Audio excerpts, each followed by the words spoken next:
আসসালামু আলাইকুম বন্ধুরা, আশা করছি সবাই ভালো আছেন, আমরাও ভালো আছি।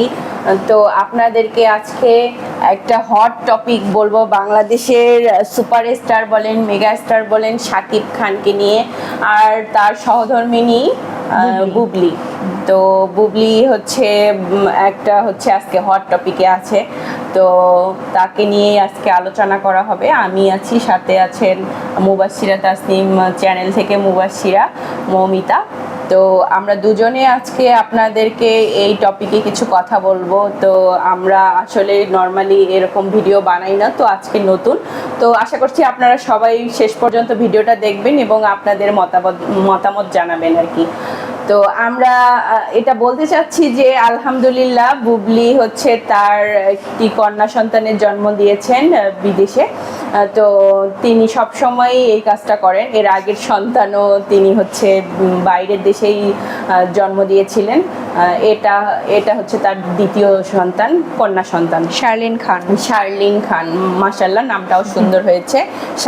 শাকিব খানের সাথে নামের সাথে মিল রেখেই তিনি নাম রেখেছেন। খুব চালাক, বুঝছেন, খুবই চালাক মেয়ে। আর হচ্ছে চালাক না হলে আসলে সংসার করা এত মানে সহজ ছিল না তার জন্য, কারণ তার এক্স ওয়াইফ ছিল, মানে শাকিব খানের এক্স ওয়াইফ হচ্ছে আমাদের অপু বিশ্বাস দিদি।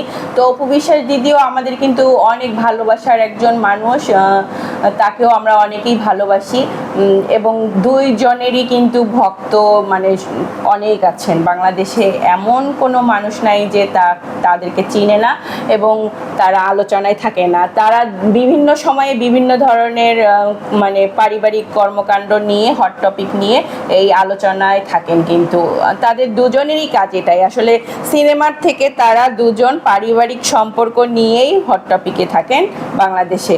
শাকিব খান কিন্তু এটা অতটা পাত্তা দেন না, তারপরেও তাকে জড়ানো হয়, কারণ তিনি হচ্ছে তাদের দুজনের হাজবেন্ড, মানে দুই বধূ এক স্বামী। হ্যাঁ, উনি আসলে কি বলবো যে দুজনকেই সমান তালে, মানে দুইজনকেই সময় দিয়েছেন ভিতরে ভিতরে, কিন্তু বাইরে প্রকাশ করেননি। কিন্তু অবশেষে বুবলি আপু কিন্তু তার মানে 2 গোলে একেবারে জিতে গেলেন। হ্যাঁ, তো হচ্ছে অপু দিদি কিন্তু 1 গোলেই হেরে গিয়েছেন। তো এটা অনেকেই কমেন্ট করছে। হ্যাঁ, বুবলি আপু তার আজকে ভেরিফাইড পেজে তিনি একটি পোস্ট করেছেন যে আলহামদুলিল্লাহ, আমরা মানে কন্যা সন্তানের জন্ম দিয়েছি। তো আমাদের সন্তানের নাম হচ্ছে শার্লিন খান। তো আপনারা সবাই আমাদের জন্য দোয়া রাখবেন এবং আপনারা যারা আমাদেরকে শুভেচ্ছা জানিয়েছেন তাদের জন্য অনেক ভালোবাসা, এই ধরনের একটা পোস্ট করেছেন। তো সেই পোস্ট থেকেই আমরা আসলে পোস্টটা নিয়ে আলোচনা করব এবং হচ্ছে তাদের জন্য আমরা শুভকামনা জানাচ্ছি, কারণ পৃথিবীতে কোনো নতুন অতিথি আসলে আমাদেরকে অবশ্যই তাকে স্বাগতম জানাতে হবে এবং অনেক ভালোবাসা দিতে হবে। আমরা আশা করছি তার সন্তানটা সুষ্ঠু সুন্দরভাবে বেড়ে উঠুক পৃথিবীর আলো বাতাসে।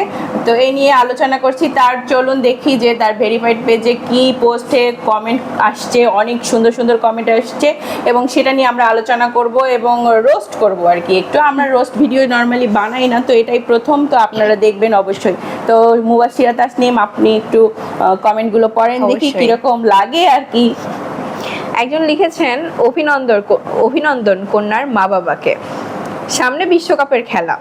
এদিকে অপু বুবলি ম্যাচে 2-0 গোলে এগিয়ে গেলেন বুবলির টিম। হ্যাঁ, যেটা বলছিলাম যে একটু আগে, যে 2 গোলে ও বুবলি জিতে গেছেন আর অপু বিশ্বাস দিদি 1 গোলেই হেরে গেলেন। এটা নিয়ে আসলে অনেকেই হাসাহাসি করছে। তারপরে মনে হচ্ছে বাস্তবে সুলতান সুলেমান দেখছি, পুরাই হুররামের মতো চালাক। হ্যাঁ, আমি এটাও আপনাদেরকে বললাম একটু আগে যে বুবলি অনেক চালাক। হ্যাঁ, অপু বিশ্বাস দিদি আসলেই সহজ সরল। তো সহজ সরল হলে কি সব সময় সহজ সরল হলে হবে না, একটু চালাকও হতে হবে। হ্যাঁ, আর চালাক না হলে কিন্তু সংসারে টিকে থাকা যায় না। তো বুবলি যেহেতু চালাক, সেজন্যই কিন্তু তিনি শাকিব খানের মন জয় করে বিদেশে গিয়ে বাচ্চা জন্ম দিয়েছেন এবং 2 বাচ্চার মা হলেন এবং শাকিব খানের সহধর্মিণী হিসেবে প্রকাশ করছেন। তিনি তার পেজে লিখে দিয়েছেন যে আমার সন্তানের বাচ্চা হলো শাকিব খান, কারণ এর আগে তিনি যখন পোস্ট করেছিলেন তার প্রথম বাচ্চার ছবি, তখন কিন্তু তিনি কখনোই লিখেন নাই যে শাকিব খানের বাচ্চা। কিন্তু সবাই পরে হচ্ছে এটা নিয়ে রোস্ট করেছে হ্যাঁ, যে একজন কার এটাও নাকার লিখেছে। বাচ্চা, হ্যাঁ এটা নিয়ে, হ্যাঁ একজন লিখেছে ভালো হয়েছে বাপের নাম লিখে দিয়েছেন, না হলে এটা নিয়েও চিন্তায় থাকতে হতো। হ্যাঁ হ্যাঁ, অনেকেই এই যে যেমন হচ্ছে তিনি কিছুদিন আগে যখন বিভিন্ন স্টেজে প্রেগনেন্সি টাইমে বিভিন্ন স্টেজে ডান্স করেছেন, তারপর অনেক প্রোগ্রামে গিয়েছেন, সেখানে গিয়ে কিন্তু পেট একটু তো নর্মালি ফুলা দেখাই যাবে, তো অনেকেই ভাবতো যে আসলে কি তার পেটে বাচ্চা আছে কি না, কিন্তু তিনি কখনোই এইটা মানে এই প্রশ্নটা করলেই তিনি এড়িয়ে যেতেন। তো এক্ষেত্রেই মানে অনেকেই ভাবছেন যে আসলে তার কি বাচ্চা পেটে ছিল কি না। হ্যাঁ, তো মানুষের যেটা কথা বলে সেটা কিছুটা মানে হয়, সত্যিই হয়, তো কিছু রটলে অবশ্যই সেটা কিছু বটেও। তো এটা থেকেই আমরা বুঝতে পারলাম যে আসলে মানে মানুষ মানে এমনি এমনি কথা বলে না, যেটা বলে সেটা কিছুটা হয়, সত্যি হয়। তারপরের কমেন্টটা পড়ো। তারপরের কমেন্ট একজন লিখেছে কেউ একজন আমায় বলেছিল বাতাস লেগেই সন্তান হয়, আজকে দেখলাম ঘটনা সত্য। আর সুলতান সুলেমানের কথা একটা বলছিলে, সেটা কি? হ্যাঁ, মনে হচ্ছে বাস্তবে সুলতান সুলেমান দেখছি, পুরাই হুররামের মতো চালাক। হ্যাঁ আমরা একটা মানে সিরিয়াল দেখেছিলাম যে সুলতান সুলেমান, সেই সুলতান সুলেমানের কিন্তু প্রথম ওয়াইফ ছিলেন হচ্ছে কি মুস্তফার মা, তার নামটা আমার এই মুহূর্তে মনে পড়ছে না। পরবর্তীতে কিন্তু তার একজন দাসী যিনি হুররাম, সে এসে সুলতান সুলেমানের মন জয় করে 4 সন্তানের জন্ম দিয়েছিলেন। হ্যাঁ, তো এই 3 ছেলে এবং 1 মেয়ে, কি মেহেরি মা ছিল। তো এই যে 4 সন্তানের জন্ম দিয়েছেন, এটা কিন্তু চারটিখানি কথা না, তিনি কিন্তু খুবই চালাক একজন মেয়ে ছিলেন হুররাম সুলতান।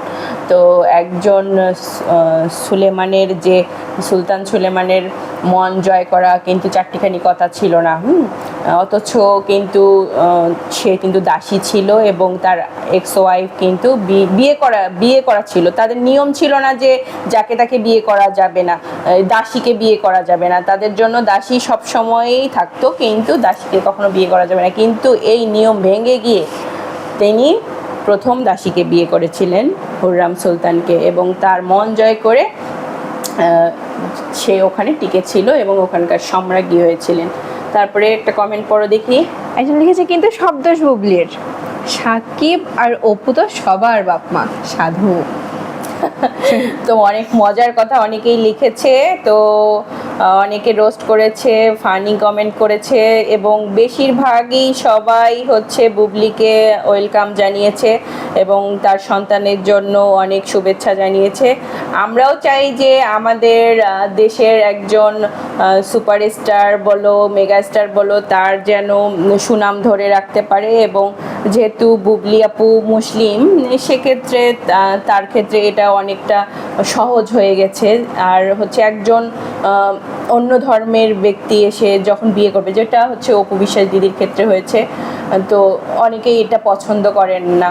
তো এই ধর্মের দিক থেকে যাই না, কিন্তু তারপরেও এটা কথা এসে যায়, কারণ অবশেষে দিন শেষে আমরা তো একটা ধর্মের অনুসারী হয়ে থাকি।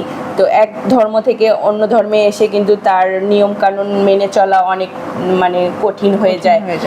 তো অপু বিশ্বাস দিদির জন্য অনেক শুভকামনা, কারণ তিনি এভাবে একা থাকার, কিন্তু একটা সমাজে বেঁচে থাকলে মানুষ একা থাকা সম্ভব না। আমরা চাই যে তিনিও একটা নতুন সংসার করে সুন্দর জীবনযাপন করুক, এবং তার যেহেতু ছেলে আছে, এখন বড় হয়ে গেছে, অবশ্যই শাকিব খানের ভালোবাসা পেয়ে যাবে এবং বড় হয়ে তার বাসায় যাবে, এবং এখনও যাচ্ছে, আমরা দেখছি বিভিন্ন ভিডিওতে। কিন্তু অপু বিশ্বাস দিদির একটু নিজের দিকে খেয়াল রাখা উচিত, কারণ তিনি তো আর শাকিব খানের সাথে একসাথে থাকতে পারছেন না। কিন্তু অপু যেহেতু আলাদা থাকে, আর বুবলি আপু যেহেতু শাকিব খানের সাথে গোল দিয়েই ফেলেছে, তো আমরা বুঝতেই পারছি যে শাকিব খানের সাথে তার সম্পর্কটা ভালো আছে। তো এ থেকেই বোঝা যাচ্ছে আর কি। অনেকেই ভাবছে, এতদিন আমরা অনেক জল্পনা কল্পনা করতাম যে আসলেই তাদের সম্পর্ক ঠিক আছে কিনা, যে বুবলি আপু তার সাথে সম্পর্ক আছে কিনা, না চাপাবাজি করছে, যেহেতু তিনি ধূর্ত মনের মানুষ, অনেক চালাক মেয়ে। তো অনেকেই ভাবতো যে সে চালাকি করছে, মিথ্যে বলছে, কিন্তু আসলে দেখেন দ্বিতীয় সন্তানের মা হওয়া কিন্তু চারটিখানি কথা না। অবশ্যই তাদের সম্পর্ক ছিল জন্যই এখানে হচ্ছে তিনি সন্তানের মা হয়েছেন এবং তার ভালোবাসা পাচ্ছেন। তারা যেহেতু বিদেশে গিয়ে অনেক ছবি তুলেছেন, পোস্ট করেছেন, তো সেটা নিয়েও অনেক হাসাহাসি করেছিল যে এটা মিথ্যে মিথ্যে, মানে অনেকেই ভাবছিল যে এটা লোক দেখানো, কিন্তু না, তারা ঠিকই আছে ভিতরে ভিতরে। তো বন্ধুরা ভালো থাকবেন সবাই। আমরা অনেকক্ষণ গল্প করলাম, আশা করছি আপনাদের ভিডিওটা ভালো লাগবে। আর আপনাদের ভিডিওটা ভালো লাগলে অবশ্যই লাইক, কমেন্ট, শেয়ার করে পাশে থাকবেন। আর আপনাদের মূল্যবান মতামত অবশ্যই আমাদের কমেন্ট বক্সে লিখে যাবেন আর পাশে থাকবেন। ধন্যবাদ, বাই বাই।